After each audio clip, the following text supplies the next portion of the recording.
Perbincangan yang ke-13, ya, iaitu kisah pemberontakan Abu Sufyan radhiyallahu an. Jadi kita akan bahas apa yang berlaku berkaitan dengan kehidupan Abu Sufyan dan apa kritikan terhadapnya dan apa pujian terhadap Abu Sufyan, dan kita cuba meneliti siapa yang cuba untuk menjatuhkan kredibiliti para sahabat ini, ya. Seperti mana yang kita tahu bahawa generasi para sahabat ini, ya, kata Imam Ibn Kathir, kullu sahabah adalah, setiap di kalangan para sahabat ini adalah adil, dan mereka mustahil mereka berdusta di atas nama Nabi kita sallallahu alaihi wasallam. Walaupun generasi para sahabat ini tidak terlepas daripada melakukan dosa dan kesalahan, namun dari sudut mereka bercakap ataupun mereka suatu perkara yang bukan Nabi cakap, itu bukan sikap para sahabat. Sebab tu para ulama apabila mengkaji, ya, di antara salah satu firqah yang kita perlu jauh dengan kumpulan mereka, iaitu kita kena pastikan sama ada bagaimana mereka berinteraksi dengan generasi para sahabat. Ya, kalau mereka menjatuhkan kredibiliti, bercakap tentang keburukan para sahabat, kita kena berhati-hati dengan kelompok ini. Itu secara mukadimahnya. Okey. Baik, tuan-tuan sekalian, pada malam ni kita akan bincang tentang kisah pemberontakan Abu Sufyan. Betul ataupun tidak kisah ini berlaku? Okey. Pendahuluan, nama penuh beliau ialah Sakhr bin Harb bin Umayyah bin Abdul Syams bin Abdul Manaf bin Qusay bin Kilab. Ini nama penuh bagi Abu Sufyan radhiyallahu an.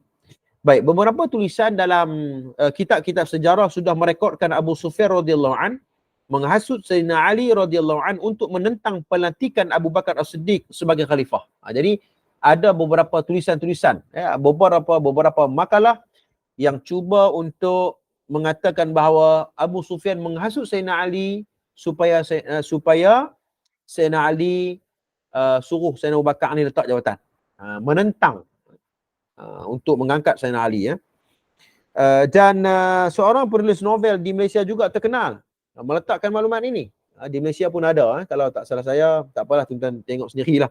Ada penulis yang terkenal juga yang meletakkan maklumat-maklumat sebenarnya yang mengangkat Sayyidina Ali lebih daripada maknanya yang diletakkan oleh para ulama. Dan kononnya untuk merebut jawatan khalifah daripada Sayyidina Umar. Dan maklumat ini ada dinyatakan dalam Tarikh At-Tabari yang wafat sekitar 310 Hijrah dan kitab sejarah yang lain. Jadi maknanya secara mukadimahnya memang ada nukilan yang menceritakan tentang pemberontakan Abu Sufyan kepada pemerintah ataupun kepada pemimpin Sayyidina Abu Bakar As-Siddiq. Jadi ada tulisan antara Tarikh At-Tabari. Baik. Pertama, tuan-tuan sekalian, kalau kita melihat sumber cerita ni datang daripada mana? Iaitu yang mengatakan bahawa Abu Sufyan ni menghasut Sayyidina Ali supaya menentang pelantikan Abu Bakar. Cerita tu mai daripada mana? Cerita ni datang daripada sumber mana? Baik. Sumber yang pertama kata ulama iaitu datang daripada Tarikh Al-Lumam wal Muluk, karangan Al-Imam At-Tabari rahimahullahu ta'ala. Baik, Imam Tabari ni siapa? Imam Tabari ni ulama salaf yang lahir, yang wafat 310 Hijrah. Ya. Dan kitab Imam Tabari ni, tuan-tuan, kitab semua tebal-tebal, berjilid-jilid. Tuan-tuan lihat saya dalam Tarikh At-Tabari, berjilid, 11 jilid kalau tak salah saya, Tarikh At-Tabari. Ini kitab turas. Ini orang kata kitab turas. Ya.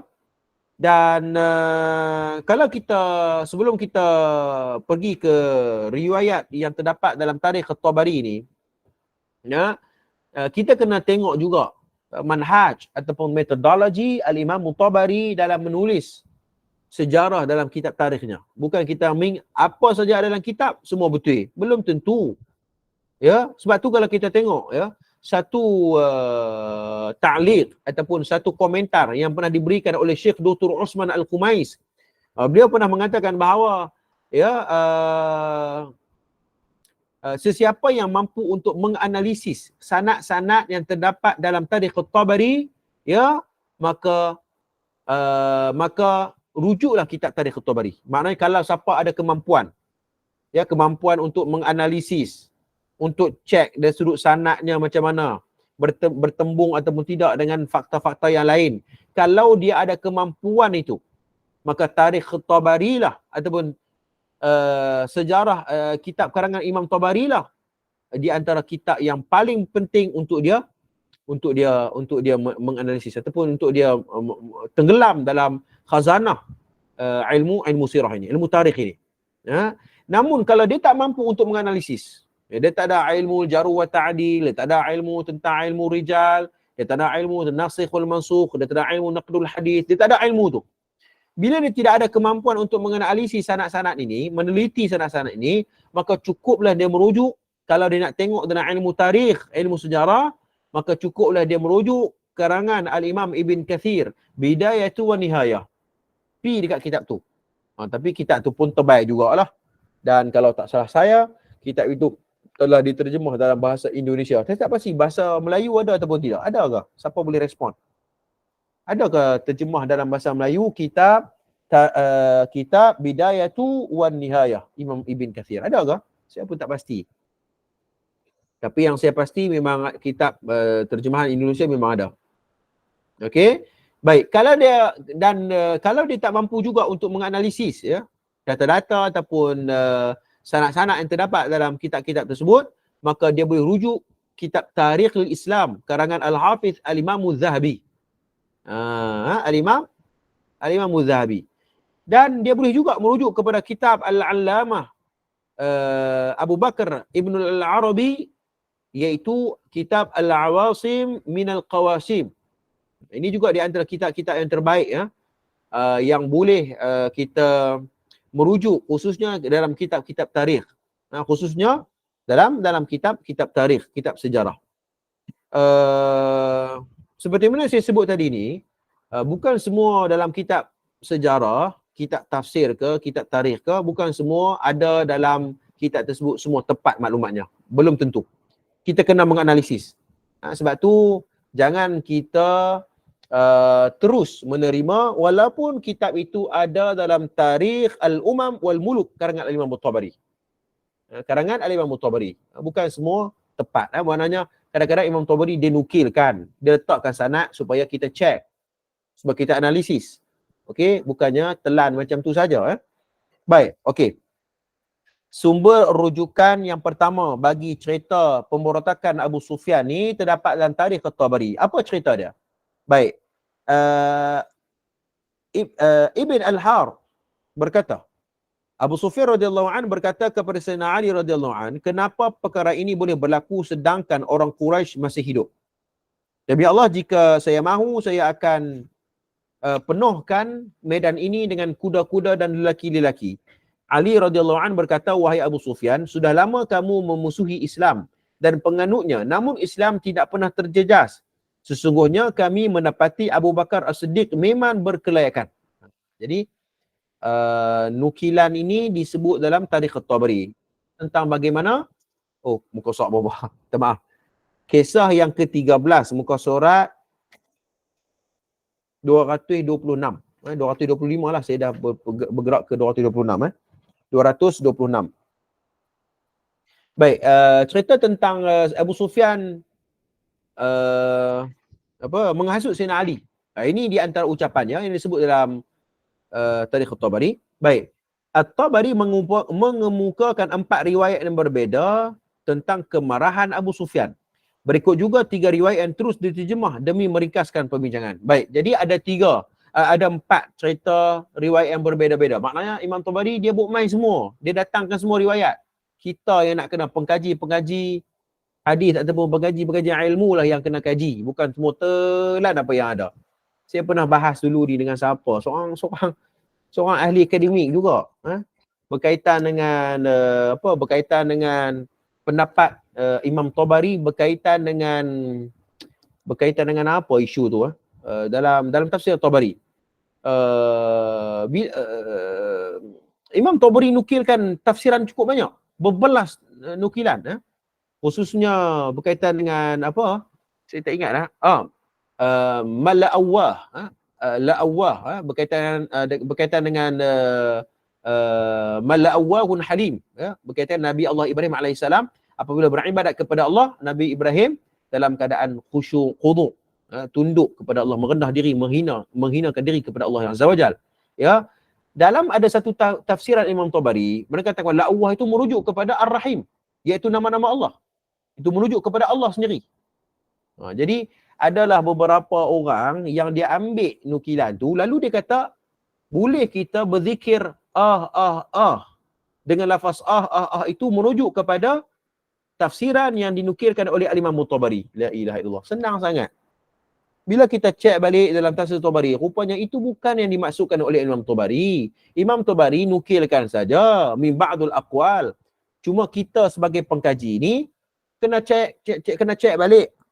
Nah, apa kesimpulan yang dipilih oleh Imam Tabari? Kalau Imam Tabari tidak mentarjih sesuatu aqwal itu, bermaksud apa? Itu tugas kita untuk menganalisis.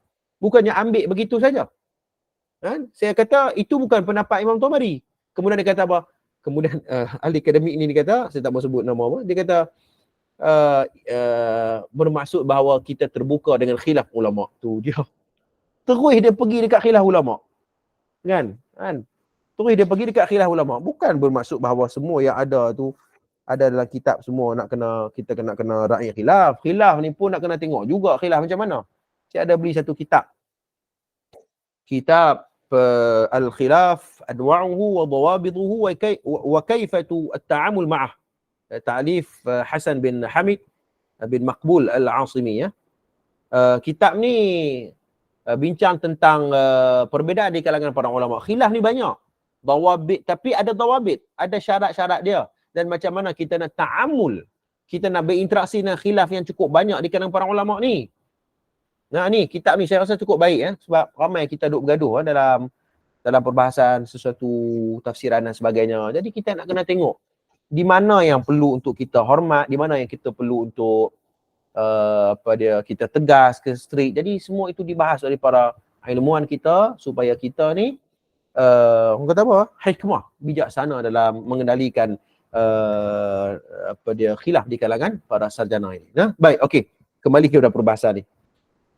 Okey, ada 3 pendapat, ada 4 riwayat yang berbeza. Pertama, Muhammad bin Osman Al-Thaqafi melaporkan kepada kami bahawa Umayyah bin Khalid melaporkan kepada kami bahawa Hamad bin Salamah melaporkan kepada kami daripada Thabit apabila Abu Bakar radhiyallahu an dilantik menjadi khalifah, Abu Sufyan berkata, apa yang ada dengan keturunan Abu Bakar? Dia hanya keturunan Abdul Manaf. Beberapa orang mengatakan kepada beliau, sesungguhnya beliau melantik anak kamu diberikan jawatan. Abu Sufyan radhiyallahu anhu menjawab, jika begitu sambunglah hubungan. Jadi maknanya saya nak cerita bahawa seolah-olah Abu Sufyan ni seolah-olah Abu Bakar nak lantik, ya, anak Abu Sufyan menjadi pemimpin. Barulah dia seolah-olah tidak mengkritik Abu Bakar. Jadi ini satu nukilan yang pertama. Okey. Anak Abu Sufyan siapa? Muawiyah bin Abu Sufyan, Yazid. Ya, ini di antara Syiah cukup tak suka dengan Muawiyah bin Abi Sufyan, Yazid dan sebagainya. Ini semua. Tapi riwayat dia ada dalam Tarikh At-Tabari. Baik, pertama. Yang kedua, At-Tabari meriwayatkan daripada Hisham, kata beliau, Awanah melaporkan kepada saya bahawa apabila manusia berkumpul untuk memberikan bai'ah kepada Abu Bakar, Abu Sufyan radhiyallahu an datang sambil berkata, demi Allah, saya hanya melihat debu di udara mampu dibersihkan dengan hujan darah. Wahai keluarga Abdul Manaf, siapa Abu Bakar untuk mengatur urusan kamu? Jadi maknanya Abu Sufyan merendah-rendahkan kedudukan Sayyidina Abu Bakar As-Siddiq radhiyallahu an.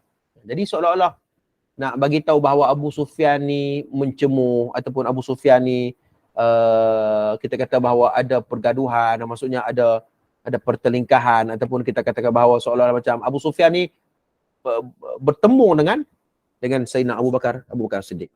Baik. Yang ketiga, Abu Sufyan radhiyallahu an kemudian bersyair, namun Ali bin Abi Talib menjauhkan diri daripadanya.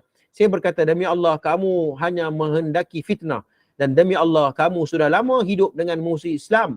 Kami tidak perlukan nasihat kamu. Jadi maknanya seolah-olah macam Abu Sufyan ni dia mengungkapkan syair supaya untuk menjatuhkan Sayyidina Abu Bakar Siddiq.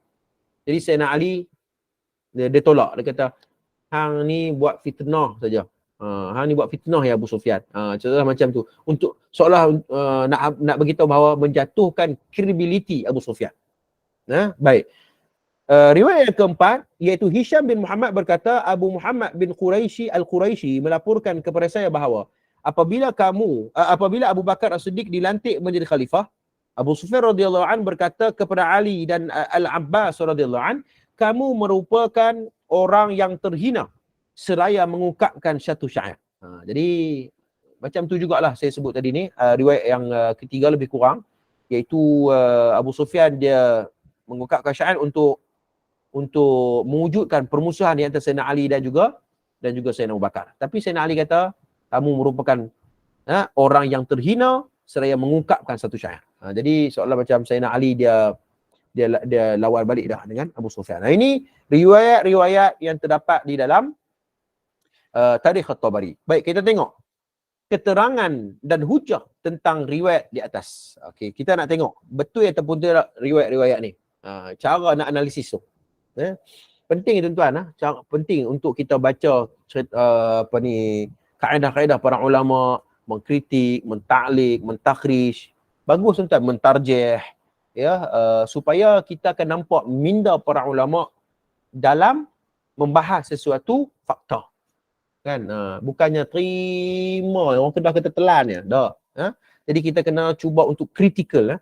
Jadi bila kita selalu duk baca, sebab tu saya lah ni memang duk minat saya habis duit saya ni beli buku ataupun kitab-kitab tentang ilal, tentang naqdul hadis, tentang ulama mengkritik.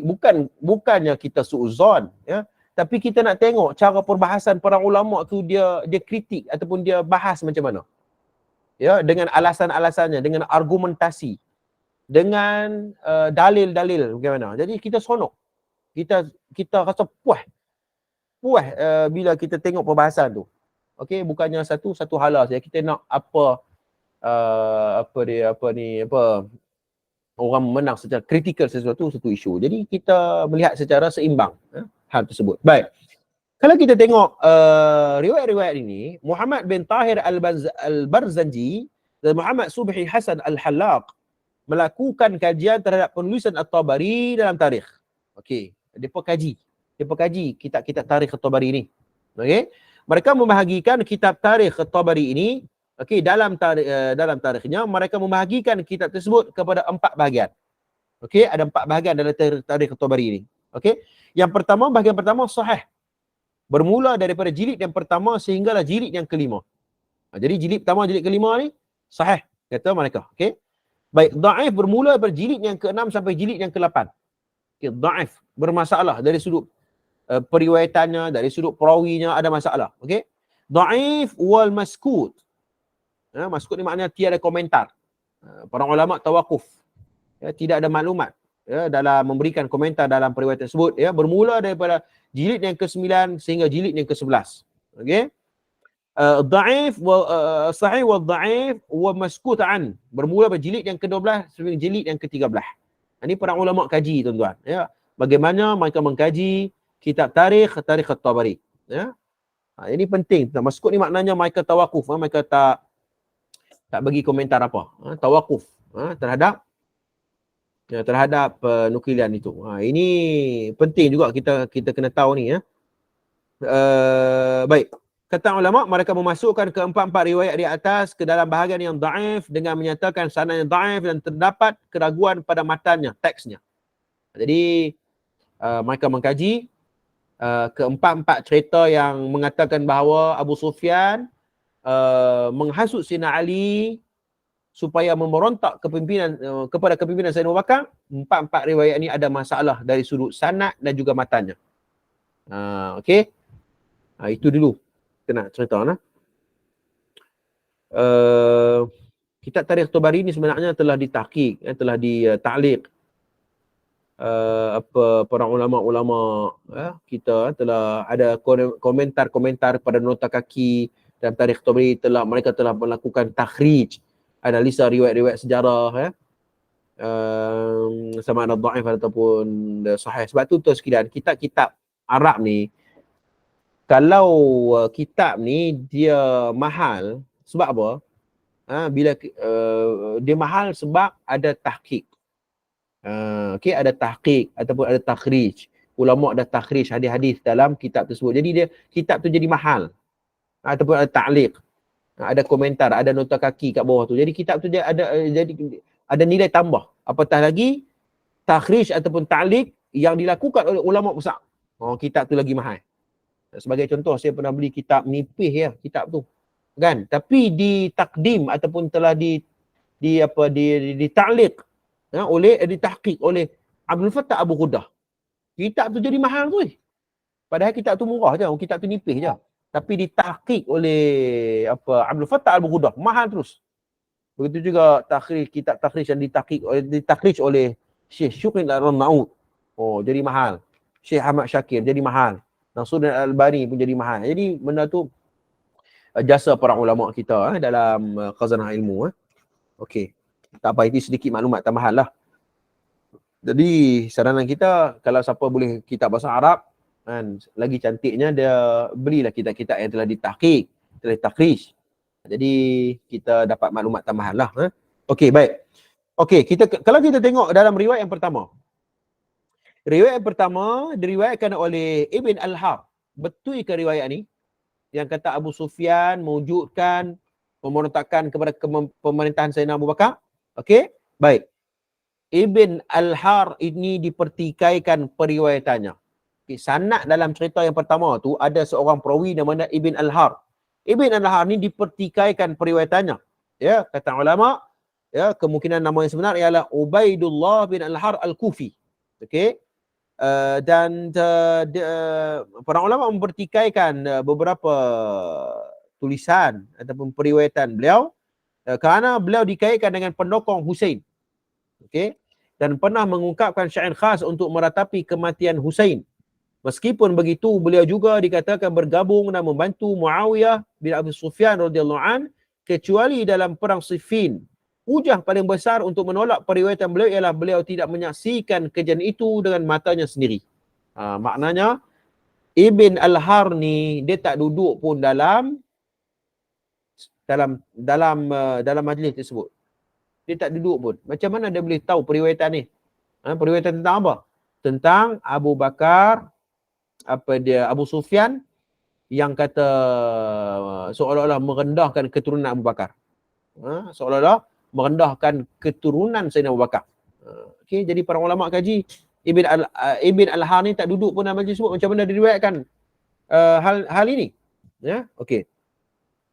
Okey, tu riwayat yang pertama, dipertikaikan periwayatannya. Baik. Riwayat yang ketiga dan yang keempat, ya. Kedudukan Hisham, okey, kedudukan Hisham wafat 204 Hijrah, dipertikaikan. Maksudnya dari sudut sanadnya seorang perawi namanya Hisham dipertikaikan. Okey, nama beliau Abu Al-Munzir Hisham bin Muhammad bin Abi Al-Nadr bin Sya'ib bin Bihr Al-Kalbi. Ya, beliau dikenali dengan Ibn Al-Kalbi. Okey, Ibn Al-Kalbi, ya. Al-Zahabi dalam As-Siyar mengemukakan beberapa pandangan ulama, antaranya Darul Qutni. Imam Darul Qutni ni tuan-tuan, kalau kita mengkaji dari sudut ketokohan beliau alim dalam ilmu ilal. Ya, sehingga kan ada satu kitab As-Su'alat Darul Qutni lil Bukhari, ya.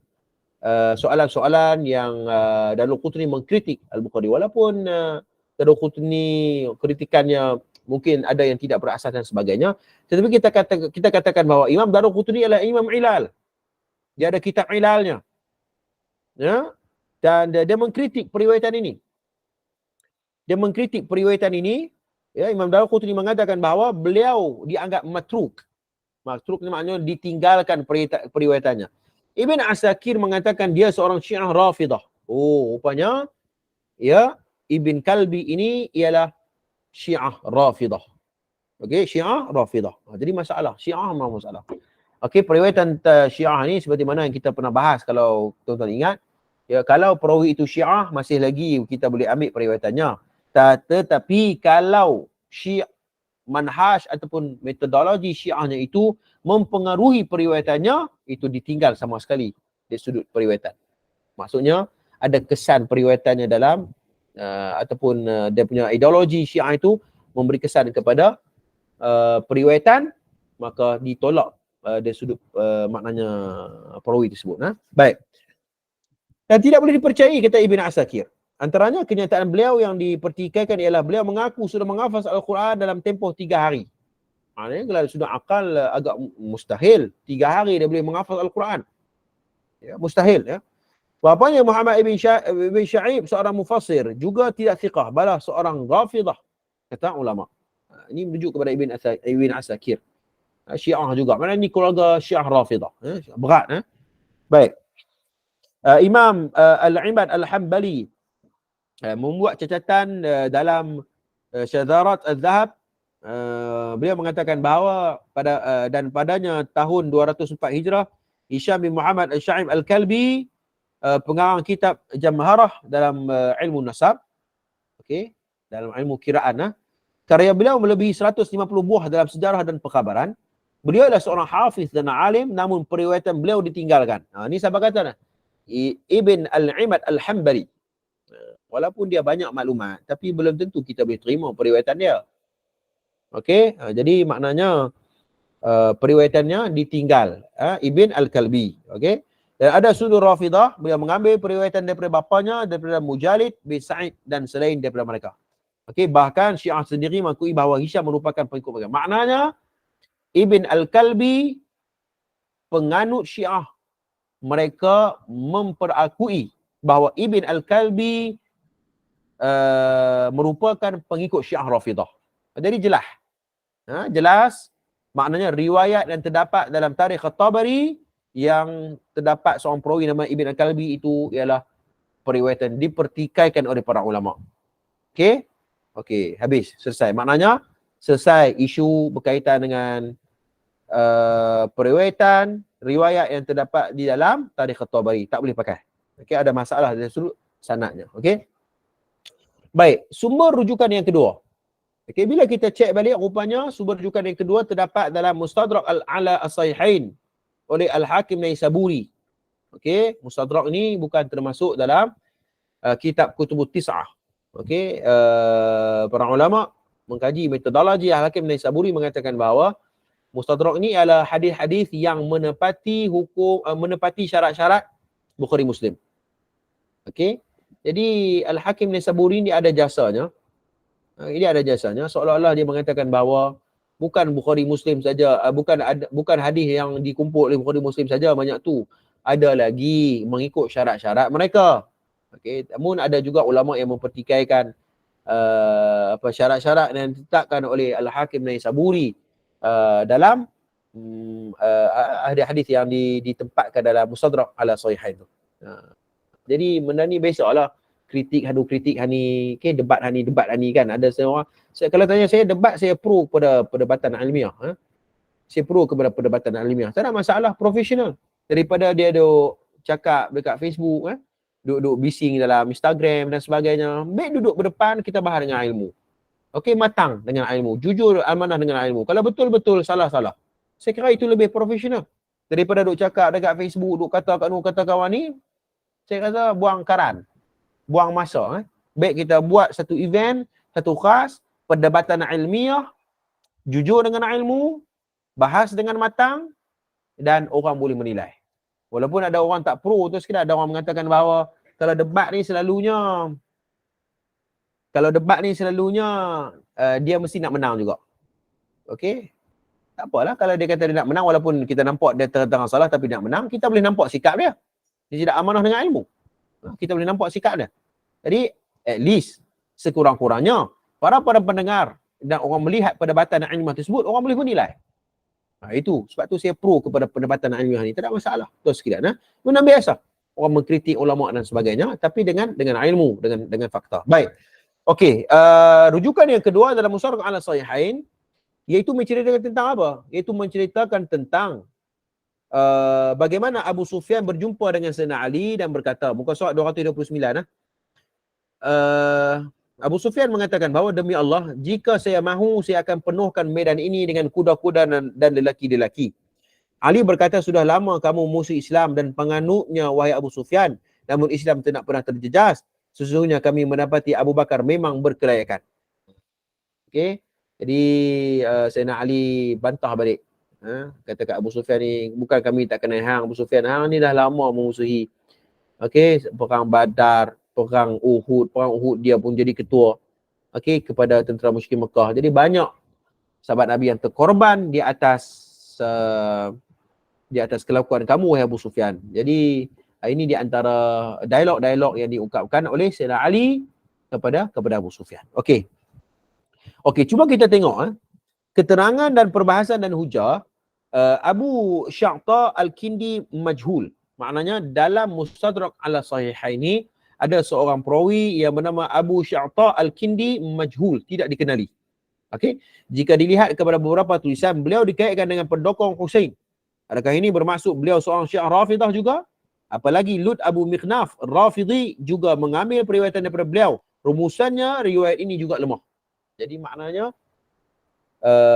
riwayat yang terdapat dalam Mustadrak ala Sahihaini, tuan-tuan sekalian, ya, riwayat yang mana ada seorang perawi yang bermasalah, majhul, dan juga riwayat ini dia lemah, dan juga riwayat ini juga terdapat seorang perawi yang menganut Syiah Rafidah. Jadi kita katakan bahawa periwayatan dalam Al-Mustadrak al-Sahihain lemah. Lemah. Okey. Baik. Rujukan yang ketiga, rujukan daripada Ibn Asakir dalam Tarikh Dimashq. Okey, Ibn Asakir. Okey, saya tak mau cerita, saya tak mau sebut dia punya sanad-sanad dia, cuma saya nak tengok tentang dialog dia sahaja. Okey, Abu Sufyan radhiyallahu an masuk menemui Sayyidina Ali dan Al-Abbas radhiyallahu an, lalu berkata, wahai Ali dan kamu wahai Abbas, apa yang berlaku? Ini sudah menghina dan merendah kedudukan Quraisy. Demi Allah, jika saya mahu, saya akan penuhkan medan ini dengan kuda-kuda dan laki-laki. Saya akan menimbulkan keriuhan di setiap tempat. Ali berkata, tidak, demi Allah, kamu tidak perlu mengumpulkan kuda-kuda dan orang-orang lelaki. Kalaulah saya tidak melihat Abu Bakar As-Siddiq ada kelebihan, saya tidak akan menyisihkan diri daripadanya. Ini juga sekali lagi seolah-olah menunjukkan Abu Sufyan mewujudkan pemberontakan dan juga penentangan terhadap kepimpinan Sayyidina Abu Bakar As-Siddiq. Okey, kitab ni ada dalam Tarikh Dimashq karangan Al-Imam Ibn Asakir. Okey, baik. Kalau kita tengok dia punya hujahan dia, benar ataupun tidak periwayat ini? Baik, seorang bertanya kepada Imam Ahmad Ibn Hanbal tentang Abu Amr Al-Fazari As-Sababah, As-Syababah bin Sawar bin Mus'ab. Okey, beliau berkata, saya meninggalkannya dan tidak menulis periwayatannya daripada kerana beliau seorang murjiah. Okey, malah kemudiannya Imam Ahmad menyatakan beliau pendakwa murjiah. Jadi maknanya ada seorang perawi dalam sanad Ibn Asakir ni, Syababah, beliau ditinggalkan periwayatannya. Orang tak ambil pun periwayatan dia. Dan murjiah. Al-Qadi Al-Baghdadi dan Tarikh Al-Baghdad. Okey, beliau memberi pandangan terhadap Syababah ini pertama. Okey, Khatib Al-Baghdadi menukilkan komentar yang diberikan oleh Yahya Ibn Ma'in. Yahya Ibn Ma'in mengatakan bahawa suduk, jujur. Okey, jujur. Pertama. Yang kedua, Abdul Rahman Al-Qarrash Syabab menukilkan pendapat Imam Ahmad juga, iaitu tidak meredainya walaupun beliau suduk dalam hadis. Suduk oleh hadis, tapi Imam Ahmad tak boleh meredai, tak meredai, tak ambil hadis itu. Okey. Zakaria As-Saji Syababah. Okey, Imam Ahmad bin Hanbal berlepas diri daripadanya. Itu juga hal yang sama. Berlepas diri kepada kerana Syababah menyuruh ke arah murjiah. Jadi dia memberi kesan kepada periwayatan itu. Dia punya ideologi dan juga fikrah dia tu. Baik, Abu Muslim meriwayatkan daripada ayahnya Ahmad bin Abdullah, Syababah fiqh namun murjiah. Fiqh namun murjiah. Okey. Okey, itu habis. Jadi maknanya dalam Ibn Asakir punya Tarikh Dimashq pun masalah juga. Okey, dari sudut periwayatan, dari sudut sanadnya bermasalah. Okey, kalau kita tengok pandangan Syiah. Ini saya kira bahawa buku ni penilaian yang seimbang. Okey, dia bukannya nukilkan pendapat-pendapat yang dia sokong saja. Sebab tu kita suka tuan-tuan, orang-orang yang mu'tadil ataupun pertengahan dalam menilai, dia tengok semua. Mana yang dikritik, mengkritik, siapa yang apa orang panggil yang tidak ada kepentingan apa dalam mengkritik, kita kena tengok semua. Ahli ilmu kena tengok ke semua.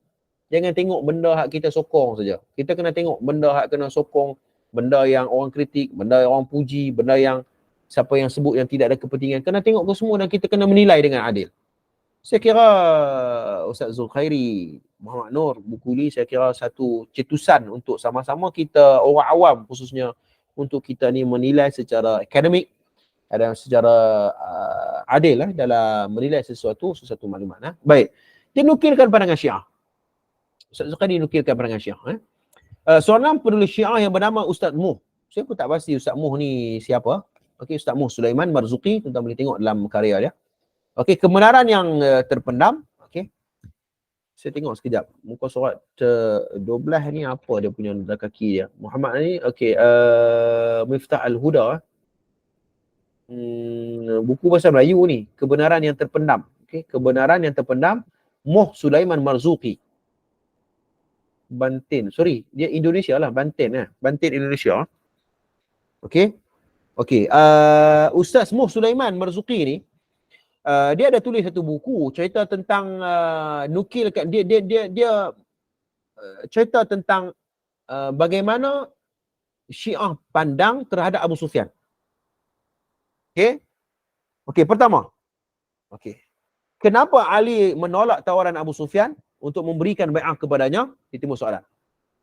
Baik. Pertama, 3 hari sesudah jenazah Nabi sallallahu alaihi wasallam dikebumikan, rumahnya dikepung oleh kelompok Abu Bakar dan diancam akan dibakar. Biarpun puteri dan cucu Nabi SAW berada dalam rumah tersebut. Jadi maknanya, pasal dia menolak, Sayyidina Ali menolak Abu Sufyan ni,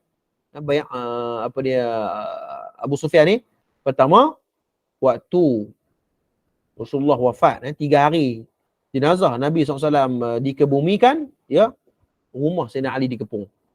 Rumah Sayyidina Ali dikepung oleh kelompok Abu Bakar dan diancam akan dibakar. Ini yang tersebabnya. Baik, kemudian 3 hari sudah jenazah Nabi SAW dikebumikan, beliau membantah Abu Bakar dan mengatakan bahawa beliau lebih berhak menjawat jawatan khalifah berbanding Abu Bakar dan menggunakan argumentasi yang dipakai oleh Abu Bakar sendiri. Okey. Yang ketiga, beliau bersama keluarganya baru sahaja menguburkan jenazah Nabi SAW, sementara lawan-lawannya masih sibuk menghimpun kekuatan dalam menghadapinya. Okey, ini pandangan Syiah terhadap kisah ni, tuan-tuan. Baik, yang kedua, kita tengok yang kedua, muka surat 232. Lalu Abu Sufyan, pemimpin Bani Umayyah, datang menawarkan bai'ah, namun Imam Ali sedar dan mengetahui bahawa Abu Sufyan meskipun ia sudah Muslim, namun ia hanya menganggap bahawa Nabi SAW adalah seorang pemimpin Arab sahaja dan tidak lebih daripada itu. Hal ini terbukti sesudah membaca kalimah syahadah, ia berkata kepada Al-Abbas, demi Allah, wahai ayah Fadl, anak saudaramu sekarang sudah menjadi raja. Abbas menjawab, ya Abu Sufyan, ini kerasulan pada ia sudah hampir 20 tahun memerangi Nabi dan mengetahui betul tentang tuntutan beliau. Ini ia juga tidak peduli sama ada Imam Ali itu kafir atau Muslim. Yang penting banyak pemimpin Bani Umayyah dia merasa terhina dipimpin oleh orang asing. Jadi ini di antara pandangan Syiah. Okey, kalau kita tengok pergi ke beberapa lagi nukilan-nukilan lain, muka surat 233 ni, kita tengoklah yang keempat. Abu Sufyan membai'ah Abu Bakar. Abu Sufyan membai'ah Abu Bakar dan demi untuk menenangkannya, Umar mengusulkan kepada Abu Bakar agar tidak menagih sedekah yang dikumpulkannya. Kemudian Umar mengangkat Yazid, anak Abu Sufyan, menjadi gubernur di Syam. Ini juga pendapat pendapat Syiah lah. Yang kelima, jelaslah bahawa Imam Ali menolak tawaran kerana ia mengetahui bahawa hari itu didasarkan kepada fanatik kesukuan semata yang ingin dibantras dan dikuburkan oleh Nabi SAW diri sendiri. Okey. Tak apa, yang ni dia punya pendapat Syiah. Okey. Kita tengok Hadis-hadis yang menceritakan tentang kelebihan Abu Sufyan. Yang pertama, okey, terdapat banyak percubaan untuk memburukkan Abu Sufyan dan keluarganya. Kemungkinan faktor yang paling besar ialah kebencian melampau Syiah terhadap Muawiyah bin Abi Sufyan. Nah, sebenarnya Syiah sebenarnya yang cuba untuk menjatuhkan kredibiliti Abu Sufyan, dan mereka sangat membenci kepada anak Abu Sufyan, Muawiyah, ya?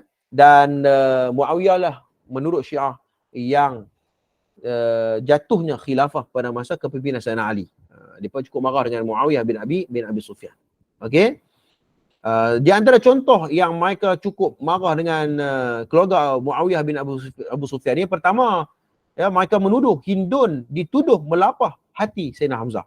Dulu kalau tuan-tuan ingat pada pertemuan yang keberapa, ya, riwayat cerita tentang Hindun yang gigit, yang melapah hati Sayyidina Hamzah tu riwayat yang tidak sahih. Riwayat yang tidak sahih. Okey?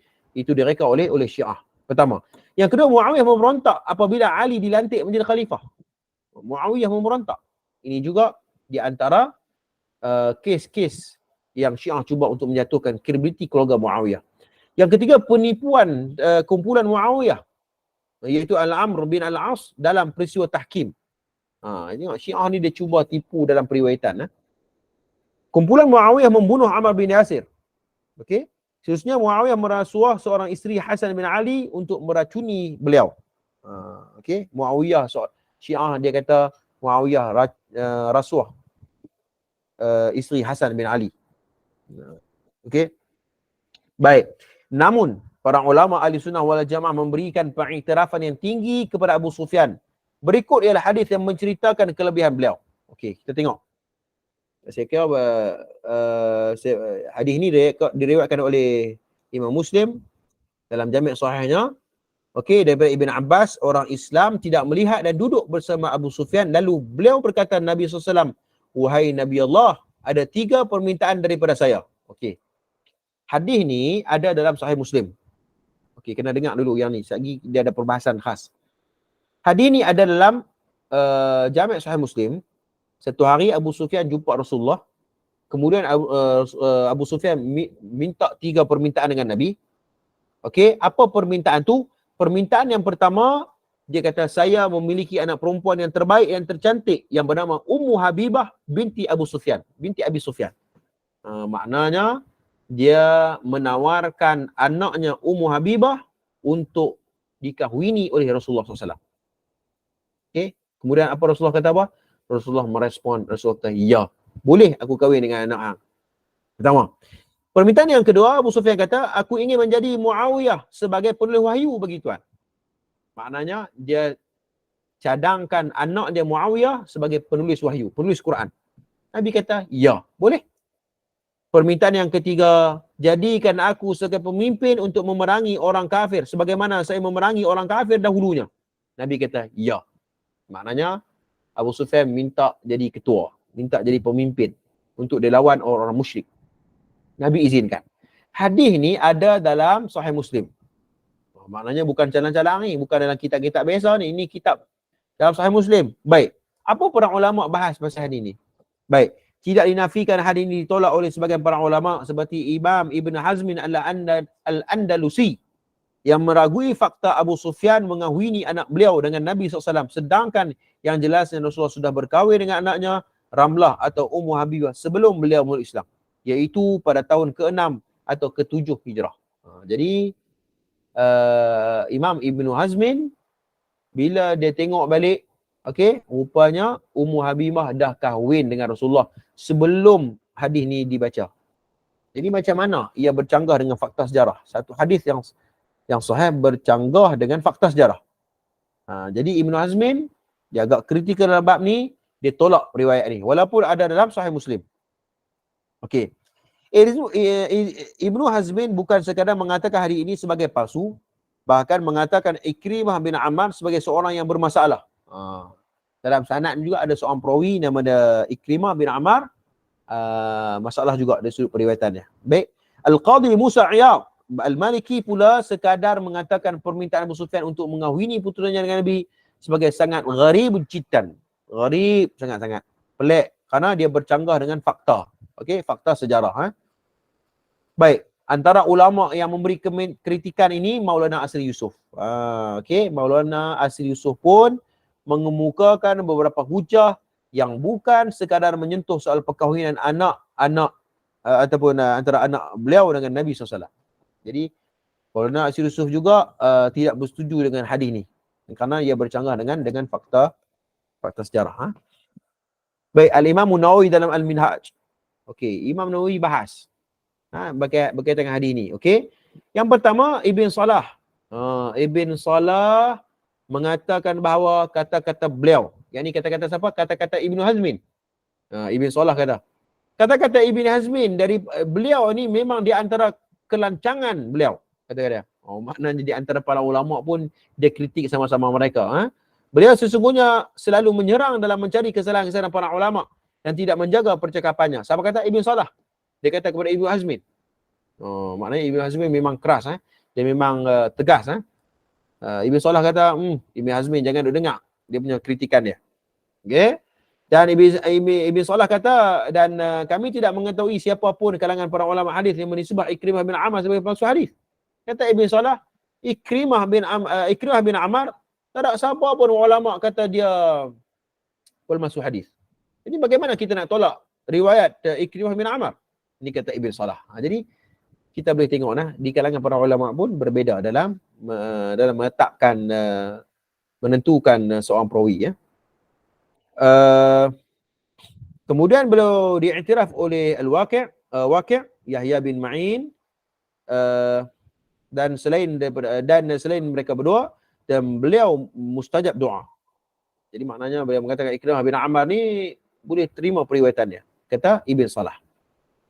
Dan Ibn Salah mengatakan bahawa tuduhan Ibn Hazmin mengatakan hadis ini ada keraguan daripada permintaan Abu Sufyan itu untuk mengahwini putrinya. Boleh jadi beliau bermaksud ingin memperoleh akad nikah. Jadi ini takwilan. Kata Ibn Salah, hadis ini sahih, tak bercanggah dengan fakta pun. Ya, kemungkinan yang kata Abu Sufyan nak mengahwini anaknya tu kepada Rasulullah SAW ialah, kata Ibn Salah, ialah memperbaharui akad. Dah kahwin tapi nak memperbaharui akad. Okey. Kata Ibn Salah, ini takwilan dia. Ya, boleh jadi memperbaharui akad nikah untuk menenangkan hatinya. Kerana beliau melihat kewibawaan dan nasabnya berkurang kerana sebelum ini putri beliau dikahwini tanpa keridhaan beliau. Awal-awal kan Rasulullah berkahwin dengan Ummu Habibah pada 6 ke 7 Hijrah, begitu. Okey. Atau mungkin beliau berpandangan apabila seorang bapa meluk Islam, adakah akad juga perlu diperbaharukan? Ibn Salah dia takwil. Dia kata mungkin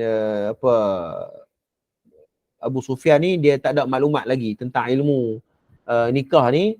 Dia kata kalau dia kata seolah-olah perlu diperbaharui nikah. Perlu diperbaharui nikah dia. Itu di antara takwilan yang diberikan oleh Imam Ibn Salah. Baik. Ibn Hazmin tidak nampak jelas dengan kenyataan ini yang menunjukkan kedudukan Abu Sufyan yang tinggi dari sudut ketinggian ilmu dan lamanya bersahabat dengan Rasulullah. Ini merupakan pandangan Abu Amr. Namun dalam hadis ini tidak dinyatakan Nabi SAW memperbaharui akad nikahnya dan tidak juga dinyatakan Abu Sufyan ingin memperbaharui akad nikahnya. Kemungkinan Nabi ingin berkata, ya, keinginan bapa sudah tercapai meskipun bukan dalam bentuk akad yang sebenar. Jadi kita katakan bahawa ini tafsiran Ibn Salah. Tafsiran Ibn Salah yang mengatakan bahawa hadis ni memang sahih dan tak bercanggah dengan fakta sejarah. Okey. Mubarakfuri dalam Minnah Al-Mun'im fi Syarah Sahih Muslim, beliau mengatakan bahawa beliau memberikan penjelasan tentang kenyataan Abu Sufyan yang ingin mengahwini putrinya Nabi SAW. Baik, kenyataan ini sangat muskil, kata Mubarakfuri. Kerana Abu Sufyan memeluk Islam ketika Fathul Mekah pada bulan Ramadan tahun 8 Hijrah. Okey, maknanya 8 Hijrah baru Abu Sufyan memeluk Islam. Jadi, macam mana dia boleh kata anaknya Ummu Habibah dia cadangkan supaya Ummu Habibah kahwin dengan Nabi? Padahal Ummu Habibah dah kahwin dengan Nabi pada 7 Hijrah. Okey. Abu Sufyan masuk Islam pada 8 Hijrah. Maknanya bertentangan dengan fakta. Siapa kata? Mubarakfuri. Okey. Dan memperbaharui perjanjian Hudaybiyah ketika dibatalkan. Ini bercanggah. Maknanya Mubarakfuri dia juga mengkritik hal ini. Tak apa, saya tak mau habis dah. Saya tak mau baca dia punya nukilan yang panjang. Cuma saya katakan bahawa beliau tidak menerima hadis tersebut. Okey, Mubarakfuri.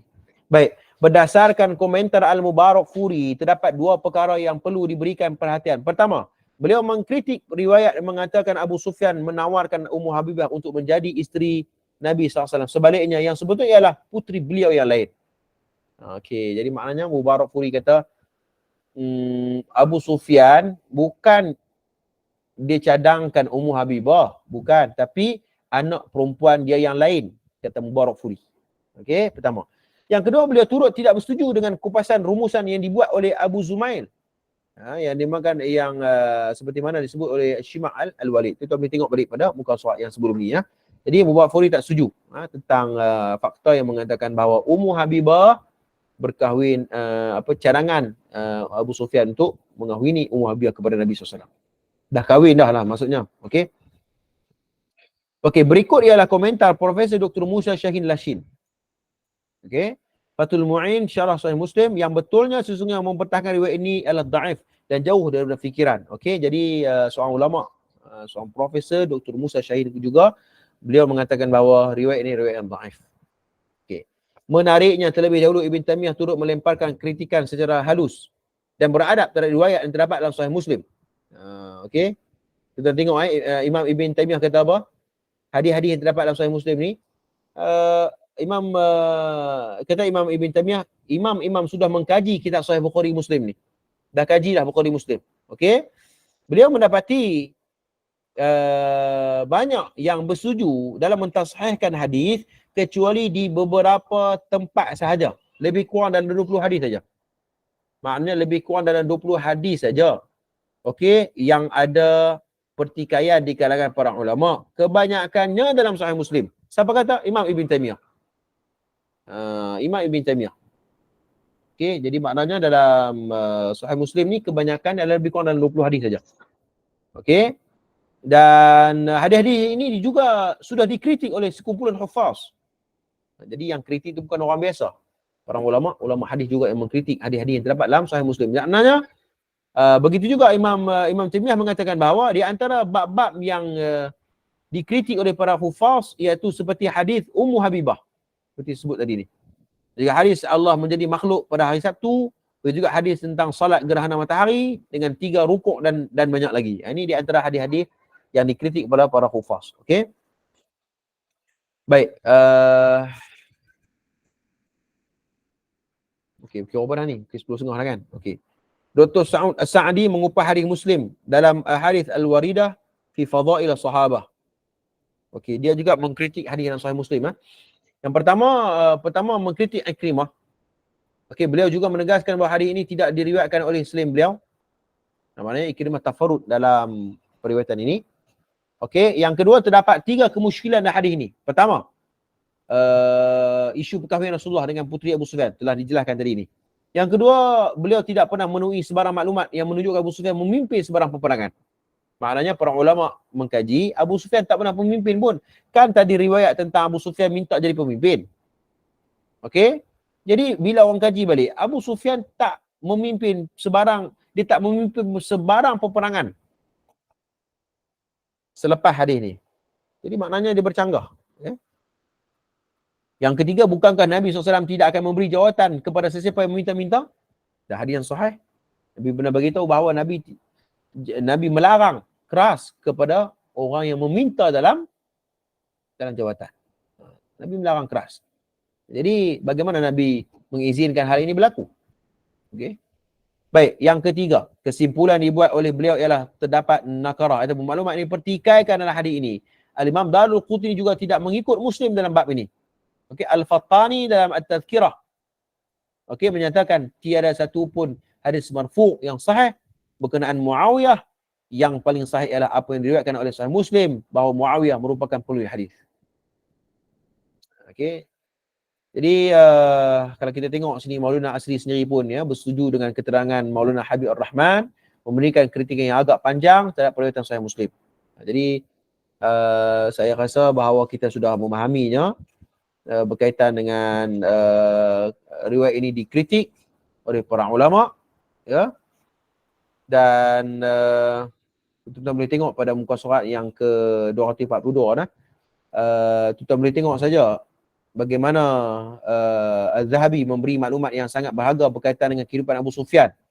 Ya, berikut ya terjemahan dalam kitab Sirah A'lamun Nubala. Abu Sufyan terlibat dalam peperangan Taif. Okey, mata beliau dicabut dan tercabut dalam perang tersebut. Kemudian sebelah mata juga tercabut dalam peperangan Yarmouk di Jordan. Ya, dan ketika itu beliau adalah seorang Muslim yang baik keimanannya. Beliau sangat bersungguh-sungguh dalam jihad. Beliau pernah berjuang di bawah anak beliau Yazid. Beliau melaungkan wahai semua kemenangan Allah sudah hampir. Jadi maknanya Al-Imam Az-Zahabi memuji keimanan, ya, sumbangan, ketokohan, credibility Abu Sufyan radhiyallahu anhu.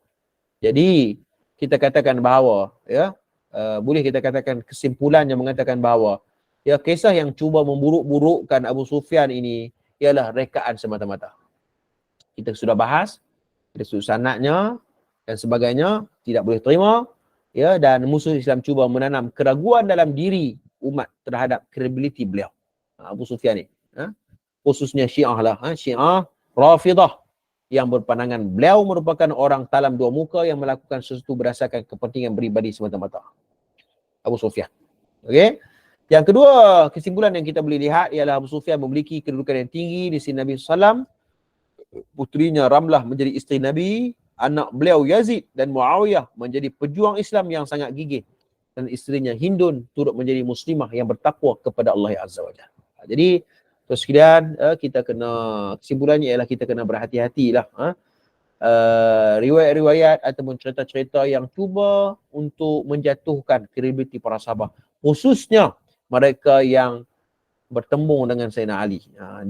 Dilihat di mata Syiah lah, okey, seperti Muawiyah, Yazid dan sebagainya. Jadi sebenarnya Syiah ni dia cuba untuk meracuni khususnya dalam periwayatan dalam ilmu Islam.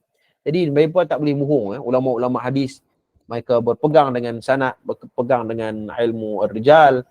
Jadi mereka tak boleh rempuh semudah-mudahnya, khususnya bagi pokok Syiah ni. Kerana ulama hadis menjaga ketulinan dan keaslian maklumat itu. Jadi saya rasa dekat itu dulu, wallahu alam, berkaitan dengan perbincangan kita pada malam ni. Jadi kalau ada masa lagi kita buka soalan. Kalau ada soalan. Assalamualaikum. Salam. Ya Tuan Haji. Saya Cikgu Rashid ni. Ya, Cikgu besar ya. di Bandar Baru. Di Ya, Bandar Baru lah. Ada beberapa perkara lah tentang Abu Sufyan ni. Okay. Pertamanya tentang pengislaman Abu Sufyan dan isterinya Hind. Hind ke Hindun lah sebutan betul? Hindun. Hindun Hindun. Bukan Hind. Hindun. Hindun. Kalau kita tengok apa pengislaman Abu Sufyan dan Hindun ni, semasa pembukaan Mekah sangat merendahkanlah Abu Sufyan. Contohnya ialah Hindun kata Abu Sufyan ni kerikut. Dia cucuk perut Abu Sufyan yang gendut. Dia kata Abu Sufyan ni kerikut dan dia minta kebenaran Nabi lah untuk mengambil duit. Boleh tak ambil duit? Tanpa kebenaran. Nabi kata boleh. Itu satulah. Yang keduanya dikatakan Abu Sufyan ni bukan salah seorang muhajirin lah, sebab tidak ada hijrah selepas pembukaan Mekah. Jadi ini nampak memburukkan Abu Sufyan dan isterinya, dan riwayat ini daripada Ibn Ishaq lah. Ibn Ishaq yang menurut Nasri Syiah juga. Soalan saya, tak adakah kisah pengislaman Abu Sufyan ni yang sumber lain? Maksudnya? Oh. Ada ataupun tidak kisah lain yang cerita tentang Abu Sufyan selain daripada Ibn Ishaq ke?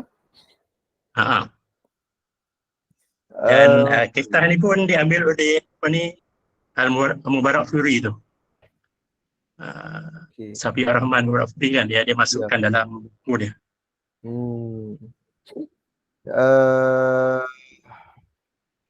Soalannya, ada ataupun tidak sumber lain ya yang menceritakan tentang Selain Abu daripada Sufyan Ibn Ishaq. selain daripada Ibn Ishaq? Saya tak tahu secara makna secara detailnya ada ataupun tidak, tapi saya kira macam mana saya nak sebut mungkin seperti Mubarakfuri, dia dalam mukadimah Mubarakfuri, saya pun ada kitab dia, Rahiqul Maktum Mubarakfuri. Dalam metodologi penulisan kitab Rahiqul Maktum itu, dia mengatakan bahawa saya memilih riwayat-riwayat yang bertaraf sahih dan hasan saja. Okey, jadi mungkin dari sudut penilaian dia, okey, penilaian di sisi Mubarakfuri sahih dan hasan di sisi dia, dan dia rasa bahawa dia tepat dalam mengikut penilaian dia, dan mungkin datang juga daripada riwayat Ibn Ishaq. Dan saya tahu memang ada riwayat Ibn Ishaq dalam Ar-Rahiqul Maktum Mubarakfuri, saya tahu sebab saya mengajar kitab tu. Dan seperti mana kita pernah bahas tentang penerimaan Ibn Ishaq ni khilaf. Ada yang tak setuju, tak apa, tak payah ambil lah kan. Kalau siapa tak mau ambil, tak payah ambil lah. Tapi kalau masih lagi dia nak ambil, okey, dengan penilaian para ulama, ya, seperti mana Ibn Hajar, Zahabi dan sebagainya, dan dan juga mereka meneliti juga riwayat Ibn Ishaq tu, bukan juga ambil semua, tapi dia tengok juga, sehingga kalau kata riwayat itu bercanggah, sehingga riwayat itu menjatuhkan kredibiliti para sahabat, mungkin mereka meninggal riwayat tersebut. Jadi maknanya saya kira bahawa ada orang yang ambil, ada orang yang terima tapi bersyarat, dan ada orang yang tolak secara mutlak periwayatan Ibn Ishaq ni. Tapi kalau Cikgu Rashid tanya ada ataupun tidak riwayat tentang Ibn Sufyan selain Ibn Ishaq, wallahu alam. Saya tak tahu. Secara amanah saya tidak tahu, nak kena tengok balik lah. Okey, nak kena tengok balik. Mungkin ada dari Ibn Hisham, mungkin ada Ibn Asakir dan sebagainya, wallahu alam. Tapi kebanyakan dalam sirah ni Ibn Ishaq, Ibn Hisham dan beberapa lagi tokoh-tokoh lain lah. Wallahu alam. Kemudian Ustaz, yang dah hijrah ba'da fatah tu, maksudnya apa dia? Kalau adakah tidak dilarang berhijrah ke Madinah selepas pembukaan Mekah, ataupun boleh berhijrah tapi tidak ada pahala hijrah itu? Sebab kalau mengikut Maulana Asri, Abu Sufyan termasuk dalam muhajirin lah, sebab kuburnya ada di Baqi' di Madinah lah. Nanti saya cek balik syarah dia, kitab apa dia hadis tu, no? Okey, insya-Allah saya akan buat sedikit rujukan hadis tu, insya-Allah. Boleh lagi ke Ustaz? Ada dua silakan, lagi ni. Silakan. Saya ingat hadis tu, kemudian, tapi okey, silakan. Tafadhal cikgu. Maklumat dari riwayat yang palsu dan daif ni, boleh tak kita gunakan maklumat? Contohnya dalam maklumat kisah pemberontakan Abu Sufyan dengan Sayyidina Ali tu, ada maklumat tentang mereka memandang rendah pada Banu Taim. Abu Bakar tu daripada Banu Taim. Okey. Sebabnya Banu Taim ni bukan daripada Banu Qusay bin Kilab. Yang Hashim, Banu Hashim, Banu Hisham tu Banu Qusay lah. Jadi sebab jadi ada kemungkinan orang Quraisy memandang rendah pada Banu Taim ni. Sebab Abu Bakar daripada Banu Taim, dia bukan daripada Banu Qusay. Boleh tak kita ambil maklumat dalam sirah lah, walaupun dia datang daripada maklumat yang palsu dan lain? Wallahu alam. Saya tak tahu jawapan tu. Dan yang ni ringkas Zat, ada pemurnian bahasa lah. Saya ni guru bahasa. Tadi kata mengahwini tu, patutnya mengahwinkan Ustaz. Abu Sufyan mencadangkan untuk mengahwinkan putrinya kepada dalam buku ni ke? Dalam buku ni ke? Ustaz sebut tadi. Oh, okey, saya silap nanti. Terima kasih cikgu bahasa. Mengahwini, saya mengahwini perempuan itu. Lah. Terima kasih cikgu. Saya mengahwinkan anak saya dengan Ustaz, contoh. Saya dah pening tu. Wallahualam Ustaz, terima kasih. Minta maaf kalau ada kesalahan. Okay, terima kasih. Terbaik. Terima kasih banyak. Terima kasih banyak. Nanti saya rujuk balik hadis tadi lah. Saya ingat perbahasan tu, tapi saya nak kena tengok bagi nampak kemas sikit lah nanti. Nanti saya respon dalam grup tu insya-Allah. Okey. Okay, Terima kasih cikgu Ustaz. atas Makanya, soalan tadi. Sama. Ada lagi soalan lain? Fadhal, syukur.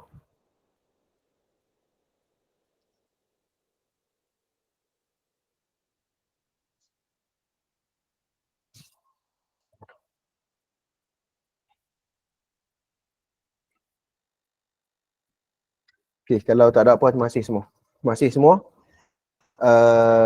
InsyaAllah nanti bulan depan pula kita akan berjumpa berkaitan dengan perbahasan fitnah terhadap Uthman bin Affan radhiyallahu anhu. Jadi insya-Allah kita jumpa lagi pada perbincangan kita pada pertemuan akan datang dengan ulum hadis dan juga buku yang disusun oleh Ustaz Zukhari Muhammad Nurin. Insya-Allah. Terima kasih semua. Aku qouli hadza astaghfirullahal azim li wa lakum. Assalamualaikum warahmatullahi wabarakatuh. baik, terima kasih. Baik, assalamualaikum.